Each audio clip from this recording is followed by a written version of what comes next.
It was a day like any other. The sun rose. People went to work. Then the unthinkable.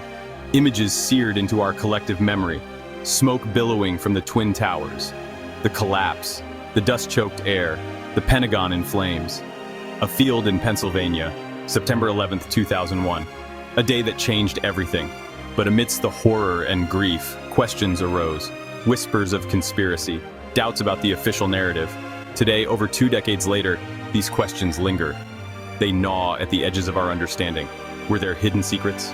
Was there more to the story than we were told? The events of 9/11 were a tragedy. Thousands of innocent lives were lost. Families were shattered. A nation was wounded. But in the aftermath, it's crucial to seek truth, to confront uncomfortable questions, to separate fact from fiction. This isn't about disrespecting the victims. It's about honoring their memory, by demanding answers, by refusing to let fear silence our doubts. Because the truth, however painful, is the only path to healing, and to preventing such horrors from happening again. In the years since 9/11, countless theories have emerged, some more believable than others, some downright outlandish, a deep distrust of authority, a need to make sense of the senseless. One persistent theory alleges government involvement. Did elements within the US government know about the attacks beforehand? Did they allow them to happen? Proponents point to inconsistencies in the official timeline. They question the speed of the tower's collapse. They demand answers. Another theory focuses on the collapse of World Trade Center 7. This 47-story building, not directly hit by a plane, fell later that afternoon.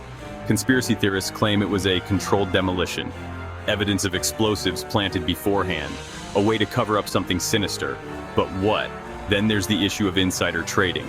Reports surfaced of unusual stock market activity in the days leading up to 9/11. Was someone profiting from the attacks? Did they have prior knowledge? These questions continue to fuel speculation, adding to the cloud of suspicion surrounding the official narrative. It's important to note, not everyone who entertains these theories is a tinfoil hat-wearing lunatic. Many are simply seeking answers. They're driven by a desire for transparency, for accountability. And in the absence of clear, convincing explanations, the whispers continue. While some conspiracy theories might seem intriguing, it's crucial to examine them with a critical eye. Often, a closer look reveals flaws, misinterpretations of evidence, outright fabrications. Take, for instance, the claim that jet fuel couldn't melt steel beams. This popular myth ignores basic physics. The intense heat from the burning fuel combined with the impact of the planes weakened the steel supports, leading to a catastrophic structural failure. It's easy to get caught up in sensational theories, but it's our responsibility to seek out credible sources. Only then can we truly understand the events of 9/11. Section 4. The Long Shadow of 9/11's, A Changed World. The impact of 9/11 extends far beyond that terrible day. It fundamentally reshaped the world, politically, socially, and culturally. Some changes were immediate, others unfolded gradually, but all have left an indelible mark. One of the most significant consequences was the global war on terror. Launched by the Bush administration, it aimed to dismantle terrorist networks worldwide. The war in Afghanistan, the invasion of Iraq, these conflicts and their aftermath continue to shape global politics today. Domestically, 9/11 ushered in an era of heightened security. The Transportation Security Administration, or TSA, was created. Airports transformed into fortresses. We accepted increased surveillance as the price of safety, but at what cost to our privacy, our freedoms? The attacks also fueled a surge in Islamophobia. Muslims across the world faced increased discrimination and suspicion. Hate crimes spiked. The US versus them mentality took root, creating divisions that persist to this day. And then there's the human cost, the countless lives lost in the wars, the families torn apart, the psychological scars, the enduring trauma. These are the unseen wounds of 9/11's, wounds that may never fully heal.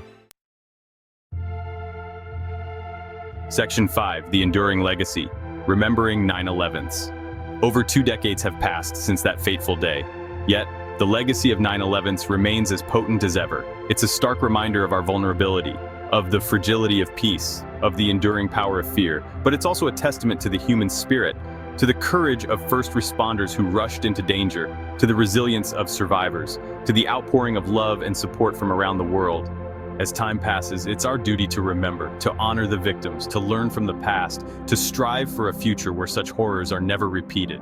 Remembering 9/11s isn't just about mourning the dead, it's about holding on to hope. It's about fighting against injustice. It's about building a world based on understanding, empathy, and a shared commitment to peace. Because the true legacy of 9/11s won't be defined by the attacks themselves, but by how we choose to move forward together. Section 6. A call to remember, a call to question. So as we reflect on the events of 9/11s, let's remember to ask questions, to challenge assumptions, to never accept blind faith over critical thinking. This isn't about embracing conspiracy theories, it's about demanding transparency, accountability, and a commitment to truth, no matter how uncomfortable it may be. What do you think really happened on 9/11s? Do you believe the official narrative? Or do you have lingering questions? Share your thoughts in the comments below. Let's keep the conversation going, because the pursuit of truth is a conversation that should never end.